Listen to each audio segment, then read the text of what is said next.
오늘 주신 말씀 마태복음 1장 21절에서 23절 말씀입니다.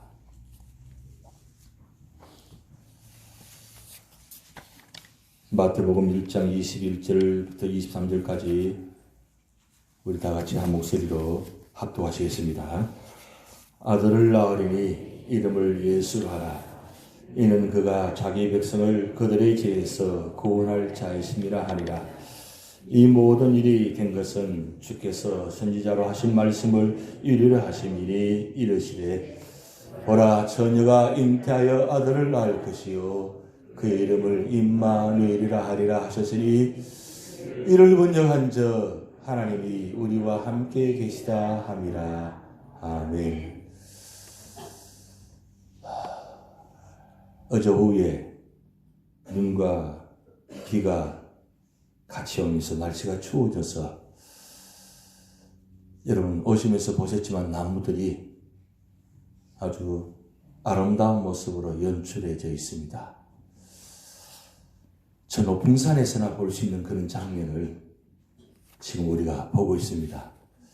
오늘 또 특별히 새벽에 나와서 이 불빛이 비치는 그 장면에서 가지가 그 불빛 비치면서 가지에 그 고드름이 열려가지고 그 얼음과 이 비추어지는 그 장면을 보면서 참 하나님 솜씨가 놀랍다는 걸 다시 한번 느꼈습니다. 날씨가 춥고 눈이 오고 비가 오고 그런 가운데 나무에 가지에 저런 아름다움 보면서 자연도 저렇게 함께하니까 저렇게 아름다운데 우리 사람도 저렇게 함께하면 얼마나 아름다울까 그런 생각을 다시 한번 했습니다. 그러면서 그 나무를 보면서 갑자기 한 단어가 떠올랐습니다. 그것은 우분투라는 단어입니다. 우분투. 이 단어는 아프리카 반투 쪽의 말입니다. 이 아프리카 반투 쪽의 말인데 무슨 뜻이냐면 이런 뜻입니다. 우리가 함께 있기에 내가 있다. 우리가 함께 있기에 내가 있다. 여러분 저 그림을 보시면 아프리카 그 어린아이들이 서로 발을 내밀고 저렇게 한 장면으로 연출했잖아요. 저 우분투란 말은 사실은 많이 알려지지 않았는데 넬슨 만델라 대통령이 노벨 평화상 받으면서 그리고 온 세계에 이 우분투라는 단어를 많이 사용했습니다. 그래서 많은 사람들이 우분투가 저런 뜻이었구나. 우리가 함께 있기에 내가 있다. 저 단어가 왜 나왔느냐 들여다보니까 어느 인류학자가 한 부족 아이들을 모아놓고 저 앞에다가 과일 바구니를 가득히 담아서 딸기, 그리고 보기에 아주 맛있는 과일을 담아놓고 아이들에게 이렇게 했다고 합니다. 저희까지 가장 빨리 달려가는 사람이 저 과일을 먹을 수 있는 권리를 주겠다. 이렇게 게임을 제안했다고 합니다. 그래서 아이들에게 시작하니까 아이들이 막 뛰어 달려갈 줄 알았는데 놀랍게도 무슨 약속이라 한 듯이 손을 잡고 함께 달려가기 시작했다고 합니다. 그래서 아이들이 그까지 달려가서 모두가 다 함께 그 과일 바구니를 내려놓고 함께 먹는 장면을 보았다고 합니다. 그래서 이 인류학자가 이렇게 물었다고 합니다. 누구든지 1등으로 간 사람이 모든 과일을 주려겠는데 왜 손을 잡고 같이 달려갔냐고 물으니까 이 아이들이 똑같이 한마디로 우분투라고 했답니다. 우분투. 그런데 그 한 아이가 이런 말을 했다고 합니다. 나머지 다른 아이들이 다 슬픈데 어떻게 나만 기분 좋게 먹을 수 있겠냐고. 내가 빨리 달려가서 그 과일 바구니에 있는 과일을 먹으면 나는 먹으면 좋은데 그럼 다른 아이들이 네가 먹는 걸 보면서 얼마나 슬퍼하겠냐고.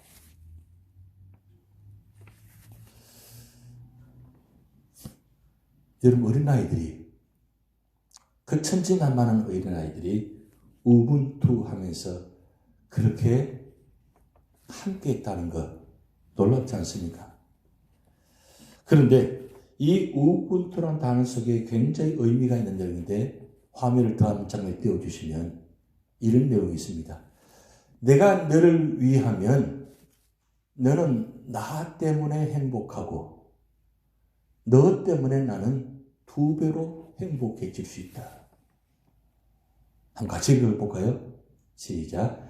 내가 너를 위하면 너는 나 때문에 행복하고 너 때문에 나는 2배로 행복해질 수 있다. 굉장히 의미 있는 말이죠. 이런 말들은 좀 적으시기 바랍니다. 참 좋은 말들은 좀 적으셔서 좀 한번 그렇게 한번 실천해 보시기 바랍니다. 내가 그 사람을 생각하고 위해주고 손잡아주면 그 사람은 내가 손잡아주기 때문에 행복하잖아요. 그런데 그 사람의 행복이 사실 그 행복으로 끝나는 것이 아니라 그 사람의 행복으로 말미암아 나는 더 기쁜 거예요. 더 행복한 거예요. 이게 바로 행복의 바이러스가 퍼지는 시너지 효과입니다. 우리 삶의 자리에 내가 가까운 우리 성도들을 위해서, 가까운 분들을 위해서 내가 기도하고 내가 위로해주고 그러면 그 위로받는 그분의, 그리고 그 위로 때문에 힘을 얻고 믿음의 자리에 서 있는 모습 보면서 내가 너무 행복하고 너무 기쁜 거예요. 여러분, 이런 행복을 느껴보셨습니까? 저는 목회하면서 그럴 때가 제일 행복해요. 제일 기뻐요. 힘든 성도들이 계시는데 위로해드리고 그리고 함께해드리고 말씀을 드리고 신방하고 기도하면서 그 위로를 받고 힘을 얻어서 주님들이 달려와서 그 힘든 가운데도 믿음으로 살아가는 모습, 그 힘든 가운데도 기도의 자리 지키는 모습, 혹시나 내가 없으면, 혹시 교회가, 내가 이 자리에 없으면 교회가 혹시나, 그리고 일부 예배 나왔는데 일부 예배 보니까 성도들이 없으니까 내가 일부 예배에 참여해서 내가 그 자리에 참여하는 날만 일부 예배가 그 힘이 되어지는, 그래서 모두가 행복해 주시는 그 예배의 시간, 이런 모습들이 굉장히 중요한 모습이죠. 교회의 모습. 바로 예수님 자기 모델의 모습입니다. 왜 예수님께서 오셨을까요? 여러분, 이 성탄절 특별 새벽 기도에 힘든 가운데 새벽에 나오셨잖아요. 이 모습 보면서 누가 제일 기뻐하실까요? 하나님이 얼마나 기뻐하실까요? 예수님께서 얼마나 기뻐하실까요? 그렇게라도 우리가 생각할 수 있다면 얼마나 감사하겠어요. 내가 예배의 자리 지키는 것, 내가 봉사의 자리 지키는 것, 내가 선교의 자리 지킴으로 인해서 하나님께서 기뻐하신다. 하나님께서 행복하신다. 그런 그 하나님 마음, 예수님 마음. 예수님께서 왜 오셨을 겁니까? 오신 이유가 뭐예요?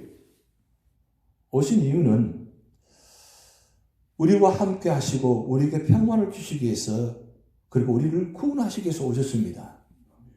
그게 임마누엘입니다. 임마누엘은 한 단어는 함께라는 단어입니다. 함께. 여러분, 이 함께라는 단어가 얼마나 중요한지 몰라요.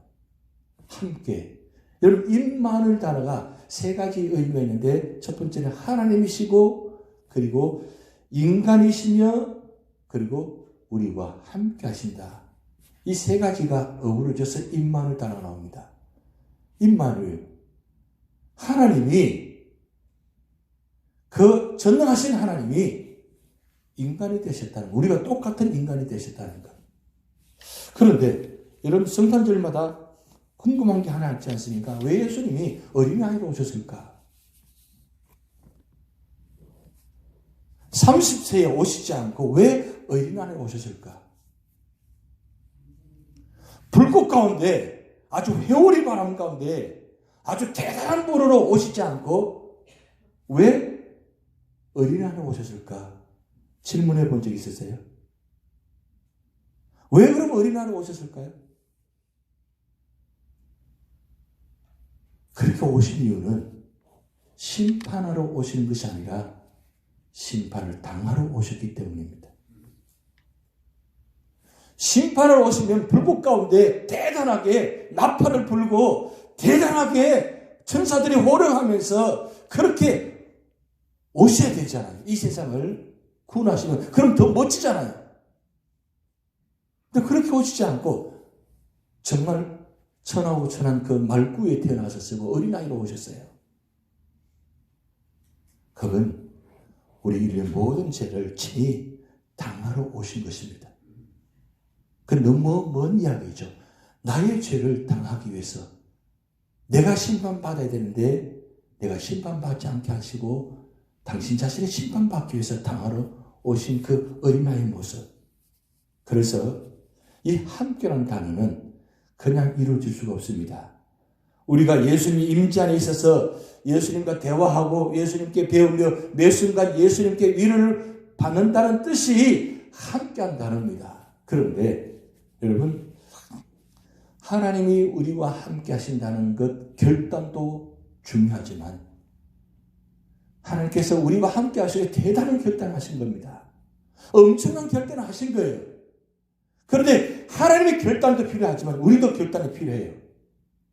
내가 예수님과 함께 삶을 살려면 결단해야 되는데 첫 번째가 뭐냐? 내가 죄인임을 인정하는 결단이 있어야 돼요. 예수님 이름 뜻이 뭔가? 예수님 이름 뜻은 자기 백성들의 죄를 구원하시기 위해서 오셨습니다. 내 죄를 인정하지 않으면 하나님이 함께 하심을 체험할 수가 없습니다. 그래서 제일 먼저 첫째 조건이 임만을 하나님 나와 함께 하시고 원하신다면 내가 스스로 인정하셔야 됩니다. 나는 죄인입니다. 나는 연약합니다. 나는 부족합니다. 라고 인정하셔야 돼요. 근데 우리는 그 인정하지 않아요. 내가 부족하다는 것, 내가 연약하다는 것, 나도 완전한 인간이 아니고 나는 정말 흠이 많고 결점이 많은 나는 인간이라는 걸, 사람이라는 걸 인정하셔야 돼요. 그 인정부터 시작해야만 하나님이 나와 함께 하심이 시작되는 순간입니다. 그리고 두 번째, 예수님과 삶에 함께 하는 결단이 필요하면 두 번째는 내가 결정한 권리를 다 내려놓는 결단이 필요해요. 내가 결정한 권리 다 내려놓아야 돼요. 여러분, 요셉이 마리아가 자기 아들의 이름을 자기가 짓지 못했어요. 이름을 누가 지어줬어요? 천사가 지어줬어요. 그런데 어떻게 해요? 그 이름을 그대로 사용할 수밖에 없었어요. 요셉에게 마리아에게 권리가 하나도 없어요. 아니 자기 몸에 태어난 아기잖아요. 자기 이름을 지어 자기가 뜻하는 바는 이름을 지어 해야 되잖아요. 그런데 자기가 할 수 있는 권리는 하나도 없어요. 그저 하나님 시키신 대로 그리고 하는 대로 다 순종할 수밖에 없었다는 뜻이죠. 그게 시작입니다. 우리 신앙생활에 예수님과 함께 하기를 원하신다면 먼저 내가 결정한 권리를 다 내려놓아야 돼요. 내가 내년에는 내가 이렇게 하리라. 내가 이렇게 하리라. 내가 이렇게 봉사하리라. 내 뜻대로 하리라. 이거 다 내려놓으셔야 돼요. 내려놓지 않으면 절대로 하나님 함께 하지 않습니다. 2020년도 임마누엘 하나님이 나와 함께 하기를 원하신다면 내가 결정한 거 다 내려놓고 주님 결정을 받아들이고 순종하셔야 돼요. 그때에 임마누엘 하나님 역사가 시작됩니다. 그리고 세 번째는 더 힘든 건 세상의 멸시를 감수하는 결단이 있어야 됩니다. 내가 예수님과 함께하고 예수님 뜻대로 살고 예수님 말씀대로 살고 예수님께 순종하고 그리고 그 직분을 받고 그 사명 감당하면 분명히 시기, 질투, 비판이 있습니다. 예수님이 태어나실 때 어떻게 태어나셨어요? 어떤 모습을 가졌었어요? 마리아가 아직 결혼하지 않은 상태에서 아기를 가졌어요. 이건 정말 기가 막힌 일입니다. 세상에서 돌을 던지 못해서 돌에 맞아 죽을 수밖에 없는 상황입니다. 거기서 끝나나요? 예수님 태어나도 고향에서 태어나서 제대로 할 수 없었습니다. 그 애국에 피신했습니다. 이 모든 일들이 하나도 제대로 된 게 하나도 없어요.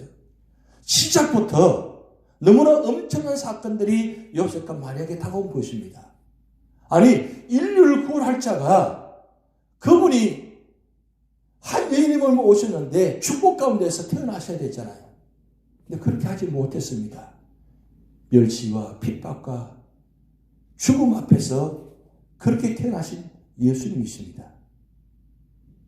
우리 삶의 차례도 예수님 뜻대로 산다는 것, 예수님 말씀대로 산다는 것 쉽지 않습니다.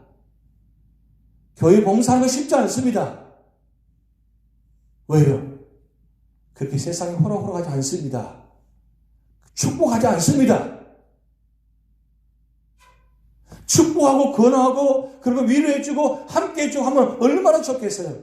그런데 교회 안에도 그렇지가 않습니다.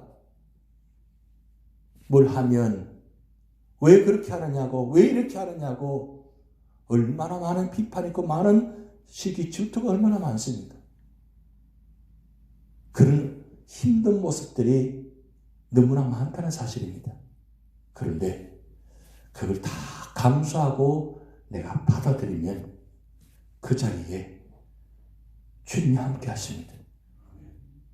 그리고 마지막 네 번째, 꼭 기억하실 것은 모든 것을 믿고 순종하는 결단이 있어야 됩니다. 일단 내가 주님께 받은 사명이 있으면, 받은 은혜가 있으면 전적으로 주님을 믿으셔야 됩니다. 세상을 믿는 것이 아니라, 나의 생각을 믿는 것이 아니라, 나의 경험을 믿는 것이 아니라 오직 주님만 믿으라는 거예요. 주님만 믿고 그 말씀에 순종하는 거예요. 무슨 말씀하실 때 그대로 하려라. 왜 예수님의 첫 번째 기적에 예수님 어머니 마리아가 이 말을 했을까요? 왜 이 부활서부터 시작됐을까요? 결국 내가 믿는다는 건 쉬운 일이 아닙니다. 내가 앞에 일어나는 일들, 모든 사건들 정말 받아들이기 힘들고 믿기 힘듭니다. 왜 나에게 이런 일들이 있습니까? 왜 내가 하나님께 더 충성하고 더 헌신하기 원하는데 왜 나에게 이런 일들이 있어야 됩니까? 라고 정말 힘든 순간들이 너무 많죠. 그래서 정말 이게 하나님 뜻입니까? 거부할 때가 있고 의심할 때가 많습니다. 그러나 주님과 함께 믿고 말씀에 순종하고 끝까지 순종하고 결단을 나가면 하나님은 우리가 정한 때가 아니라 하나님 정하신 때에 놀라운 방법으로 응답해 주신다는 사실입니다. 2020년도에 우리 앞에 놓이신 모든 일들이 우리가 믿기에는, 우리가 바라보기에는 힘든 순간들이 참 많았을 것입니다. 그렇지만 주님을 믿으시기 바랍니다. 주님 나와 함께 하시면 믿으시기 바랍니다. 그리고 모든 것 다 내려놓고 주님만 의지하시기 바랍니다. 그리고 주님만 바라보시기 바랍니다. 그러면 내일은 내가 어떻게 될지 모르지만 내일이 내가 아닙니다. 어쩌면 우리는 하루살이처럼 오늘 하루밖에 살 수 없는 그런 존재인지 모르겠습니다.